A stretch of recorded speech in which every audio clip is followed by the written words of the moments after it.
Hello, Rebecca. Thank you for joining me. Hi, Hannah. How are you? I'm good, thank you. So you are Rebekah Louisa Smith, and you are the film doctor. That's correct. Why are you the film doctor? Where did that name come from? So I was studying for my PhD in Aberystwyth University in Wales back in 2009 onwards. And I wanted to set up a company later on during that time. I didn't, not at the beginning when I did the PhD, but as my journey progressed, I didn't go into academia, I went into the film industry. And one of the things when it talked about a name, I wanted to make sure that I was known as a female working in the film industry. The film industry is a very male-dominated industry. There's women, but there's a lot of men. So I wanted to be known as the film festival doctor because that was kind of like my title, because I was a doctor, had a PhD, I work in the film industry, and a female. Excellent. So I've interviewed you for TLC, and I've read your book. Yeah. So I know a little bit about your story, and I love the fact that your career in the film industry started in an abattoir. Yeah. How did that happen? It's kind of odd, isn't it? So, as I mentioned, I was studying for my PhD, and my original life plan was to settle down in Wales, Aberystwyth, in the middle of nowhere, and do my PhD, and then teach. But actually, I realised that wasn't what I wanted to do. That was what other people said I should do. And when I got introduced to work at a film festival called the Aberystwyth Horror Festival in Wales, that was in the same area in Aberystwyth. My friend Gaz was running it because he got asked to produce a horror festival by the Film Council in Wales. And he was like, yeah, why not? So he asked me to help out. I wanted to just as a distraction from the PhD, because the PhD is like writing and it's very isolating. And it's great, but it's just very isolating. And I was like, yes. And then when I suddenly started to do the festival, I actually came alive. And I didn't know at the time until years later, but I tuned into my soul purpose, what you're born to do. And I thought, this is what I need to do with my career now. I don't want to be in academia. I finished the PhD, but I didn't want to be in that world because it wasn't the world I wanted to be in or what my soul wanted me to be in. Excellent. So I mean, obviously, this is one of the reasons I wanted to speak to you, knowing your journey and having read your books. I think, it's really brave to have gone down quite a long way down a path to get a PhD. It isn't just kind of like, oh, I gave something 6 months and I didn't like it. You've made a fairly substantial commitment to a particular life path and then completely changed it to a very different life path because I know a bit about your story, in an area where you didn't have expertise. There wasn't a business model that you were building. It was totally unknown. And I love that. And I think it's really, really brave. What gave you the courage to do that? Because a lot of people wouldn't do that. So how did you have the courage to do that? The courage was determination, passion, and drive. So I didn't have that with the PhD. The PhD was kind of like just something else to carry on with studying. But everyone said you should do a PhD because obviously they're Tarantino really well, which was your PhD with there you were studying. So just carry on. But then to actually leave Wales and just get in my car the day I had the PhD in to go to London in a basement flat and build up a business that was a massive risk, even though my parents don't do it. There was something in me, my gut instinct and my soul, as I found out later on during the time I was when I moved to London, was just telling me to not give up, that you can do this. There was someone else doing similar thing to me at the time that was visible, and he, was doing it okay, but I wanted to do more than that and give more services and more value to filmmakers by being more hands-on. And I thought I could do this. So I thought, I can't do it in Wales. So that was what made me think I'm in the wrong place. So then by moving out of Wales to England, into London, big Soho, where the film industry thrives and where the hub is, that is the capital city of the film industry is Soho, is where I needed to be. I just knew that was right. So I went on that journey. So it was knowing deep down, but even not being sure at the time, not seeing a clear path of how this would all work out. There was no like set in stone, like this is all working out. I was just like, well, it's I can't see it, but I know it will. And then I had to just do it. And then it was like, okay, well, you know what you're going to do deep down. You can't, you've got a backup plan. So that was all right. I could do it. So obviously in the film industry, what was the business model that you set up? What was the plan? So I work in quite a niche area. So I work in the area of film distribution, that being specifically film festival distribution. So what we do is we help our clients create successful film festival campaigns for their film, and we help them place their films in the right film festivals around the world. Makers need help with this because there's not many people offering this specific advice. There are companies who do PR that might say throw it into this festival, but there's nobody being, very stringent and specific way to do it. That was the gap I found in the market, and people needed this service because at the Aberystwyth Festival, I asked them all what they loved about festivals, what they hated about festivals, and they all love festivals. Going to festivals, having a good time, and meeting people, getting drunk, seeing the film on the big screen, winning awards, all that kind of thing. But they always said, "Well, we don't know what we're doing because we're just going on the websites, hoping for the best. We haven't got a strategy."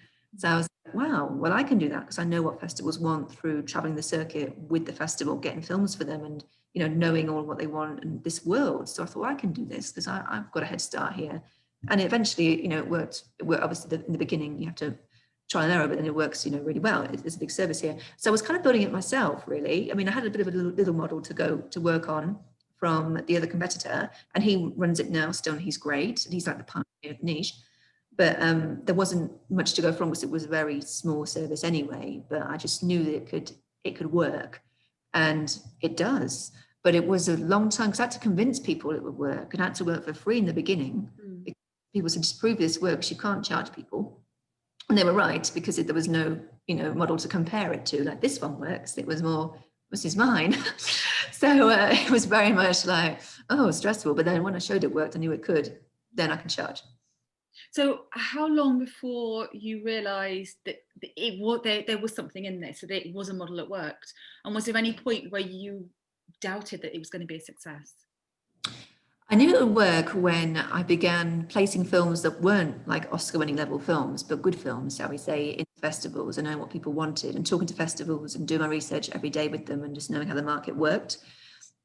So I knew there was definitely onto something. And when we got film, in the beginning we worked for free. These films weren't the best, but they weren't bad, and they had lots of festivals that I knew would like it. So I thought, I'm seeing patterns of the way people are programming and what these festivals are programming, and how else you have to program what else comes into the mix, and all this kind of stuff. So I just knew it would work, and because it was getting results, and then I could obviously charge.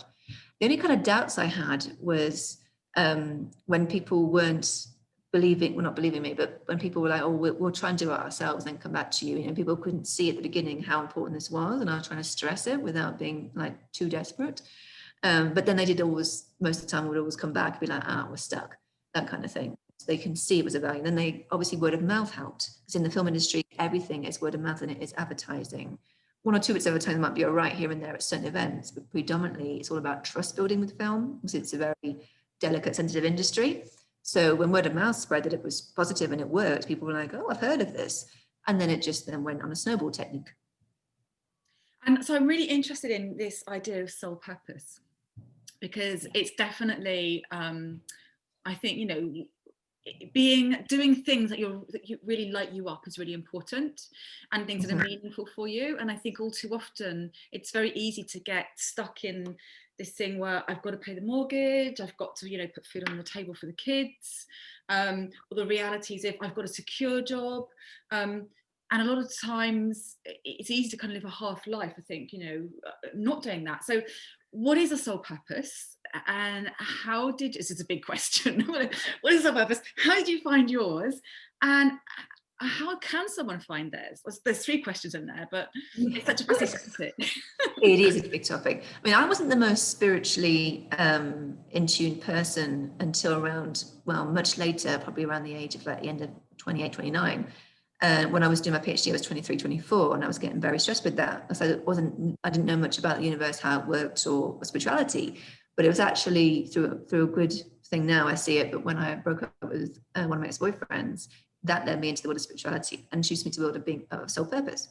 So I did a lot I was into like tarot cards and all that, and helping me on my journey, and that was really helpful. But then I became more advanced, and then I stumbled upon soul purpose. And I realized that I had this happen to me during the Aberystwyth Festival. So a soul purpose is basically your why. It's what you're put on this earth to do, what you're born to do. So let's give an example of Jay-Z. So he's like, billionaire rapper, but he knows that market. He's called the market to get all these people out in the mainstream in the world of rap and become more of a, very influential hip hop artist as well. So that's what he's born to do. He's not supposed to be in Tesco's stacking shelves. He's born to do that. And that's what he's drawn to. That's what his passion is. He's a big entrepreneur, all that kind of thing. So that's what it is. It really is what you were born to do and put on this earth to do in terms of what your gift is. So you're doing it now with your talented ladies, because obviously that is like an amazing empire. The emails that come in, very focused, everything is like a massive hub. It's focused on terms of helping women. That's, you're doing the right thing in your life. If you were doing something like stacking shelves at Tesco's, you would not feel fulfilled. So a soul purpose is the thing that you are most drawn to. It's what to tap into it. It's not the easiest thing to tap into because you're not kind of consciously aware of it to look for. It might take a bit of time, but the key things are, and the clues to maybe look into and make notes of, is what am I drawn to? What do I wake up drawn to? What am I pulled to? What activity or hobby can I do for hours and time passes? And I don't know what day it is. It's just the time's gone and lunch and dinner have gone past as well. But I can just keep doing this forever. And I really feel I've got a niche here. That's what it is. So it's your gift. We all have them. They're not all just you and I. It's everybody has it. It's got to just tap into it. And I didn't ask for it to be tapped into from the universe. I wasn't obviously talking to the universe in that same way at that time. It just happened to get me out of doing something I shouldn't be doing forever. I remember at a conference when I was doing the Aberystwyth Horror Festival and I was really into it. I went to a conference, academia, and my friend turned around and said, "Oh, isn't academia the best thing in the world? This conference is the best ever we've had this year." And I was like, "No." When she said it, I was like, "No, I'm not in this world anymore."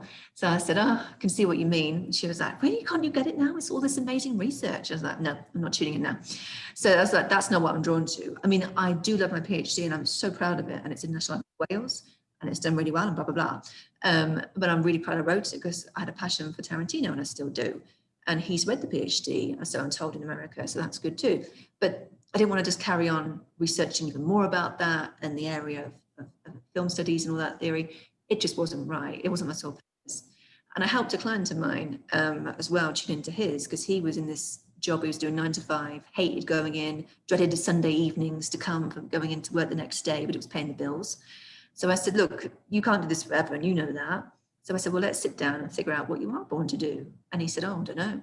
And then eventually it turned out that he has a gift for making candles, aromatherapy candles. And then what he did after that, he set up an Instagram shop, and now he supplies all to his like local shops and cafes, restaurants, spas, his amazing candles through word of mouth and building it up. And now that job, he resigned and does it full time. It's what he's supposed to be born to do. He makes candles every weekend. He said, like, time flies, time passes. And I said, "Well, the market for candles, people buy candles every day. So I'm sure you can call on the market here." And he has.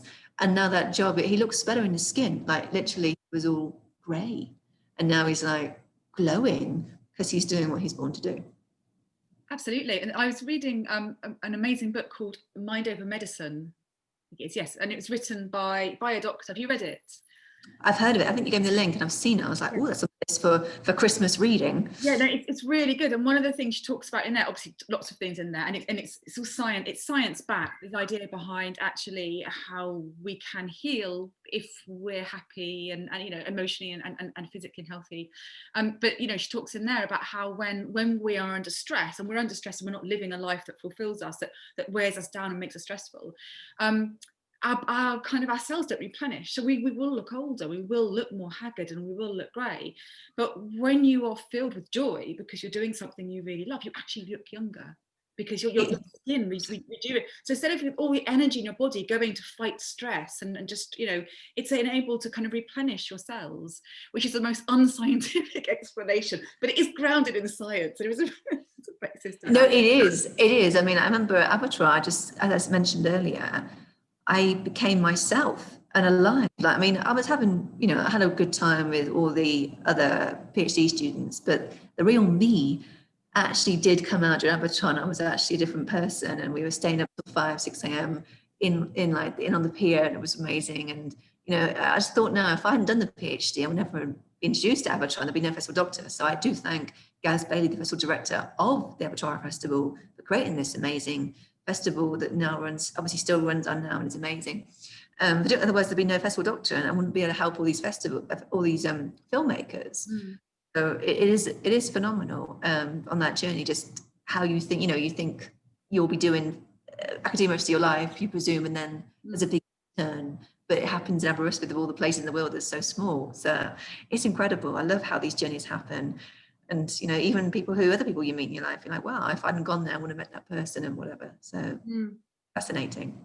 Yeah, it is. So what's your life like now? So you are in the process of moving permanently to the US, is that correct? Yeah. So right now I'm in Mexico. I've got work here, but also in the whole process to get to the States at the moment because of coronavirus, you have to quarantine here.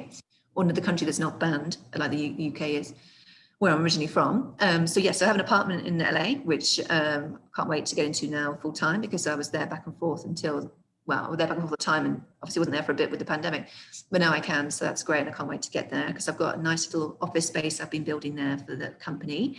And things are starting to slowly now open up around the world with festivals. A lot of them still had to move online because of the pandemic, but a lot of them are in other countries going back to being live events, you know, limited events, but also through drive-in screenings. So that's what's happening in the States and other parts of the States as well. So yeah, so it's going over there and just getting more of a permanent base because I've got a nice base there and I've got clients there and people know the brand, but I've set things up, but now I want to just, you know, solidify them by being there more permanently. I've done everything really well in the UK, and I've got staff in UK and USA, so everyone's around 24/7 to answer emails. So it doesn't matter in terms of time difference. But I love working from home because I've always done that in the first place. Everyone always said to me, why don't you get an office? I said, I don't need an office. I got to put it from home. When the pandemic hit, that proved very right. So, you know, exactly the time's like, there you go. But yeah, so it's really good. And I love your emails that come in once a week as well. They're always kind of a good start to the day with the time. Oh, thank you. Well, I guess yes, it would definitely be like early morning your time when they come out. And like I say, we were just talking when we first came on. It's a really grey December day here at the moment. So I'm quite envious of you being in sunny Mexico. But yes. So what's your so what kind of, how do you find clients out? I mean, is it all word of mouth? How's business going? Where do you want to be like in 3 years' time? What would be your fantasy? So predominantly it's between word of mouth and Instagram for clients to come to me because Instagram's a very, as you know, visual medium and so is film. So a lot of filmmakers prefer Instagram to other platforms because it's what they do, you know, it's visual and the stories, everything like that. So Instagram works well. Facebook does sometimes, and so does LinkedIn. I never rule them out, but Instagram predominantly is Instagram for the most outreach and engagement. And word of mouth is obviously the key one because that tends to be looking at my sales pipeline, always word of mouth through friends and also through meeting me when I'm at events too, with live or virtual, whatever they're going to be. So that's predominantly the sales funnel.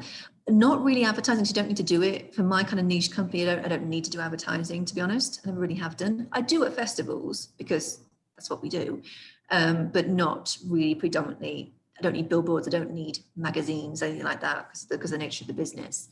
So no, not really that. And in terms of 3 years' time, then I'll be living in Los Angeles still, maybe in a different apartment, who knows, but either way, I'll be living there, enjoying the sun, and my business will be a lot more established in LA and other parts of the USA as the go-to leading film festival strategist filmmakers in the US.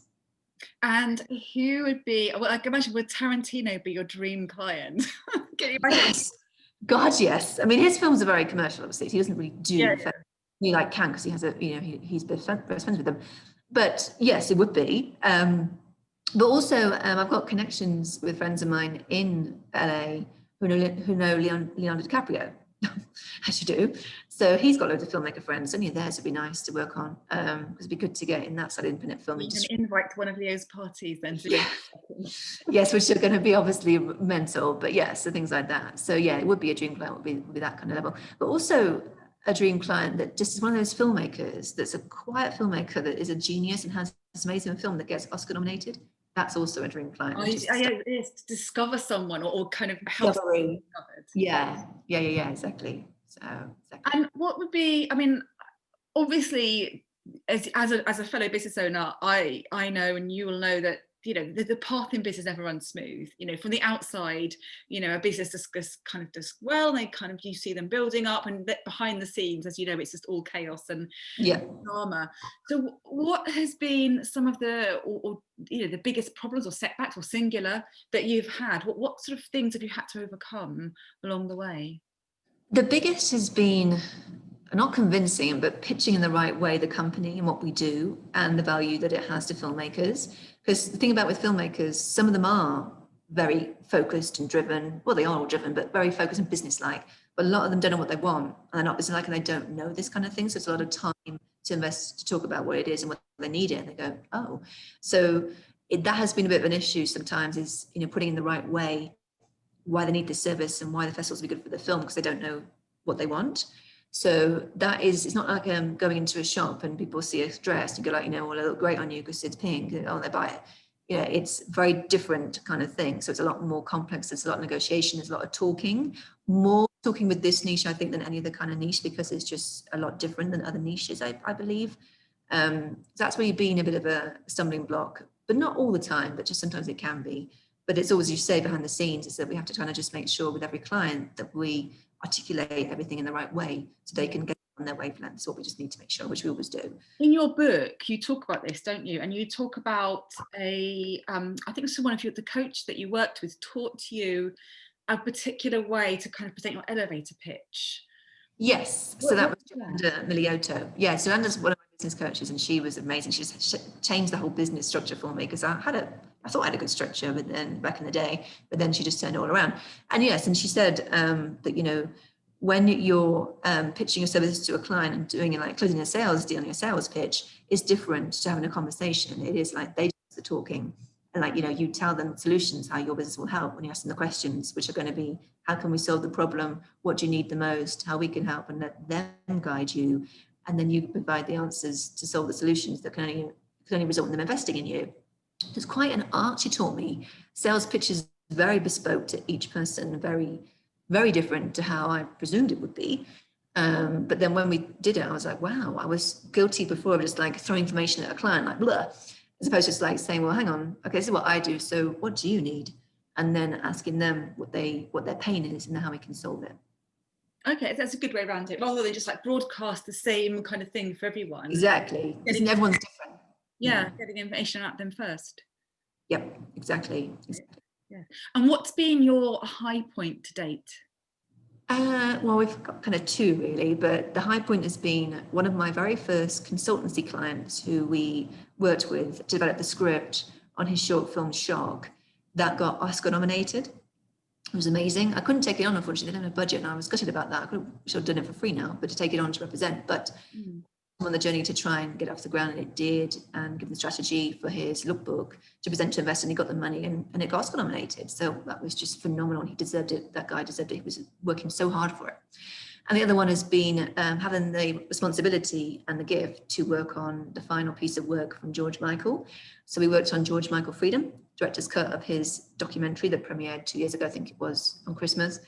And that is always in our heart, a very, you know, piece of work that meant a lot, because it was, you know, George Michael being an icon around the world. Having that, to work on that was a gift, and help getting it to do so well and do lots of festivals and awards was really good for his legacy.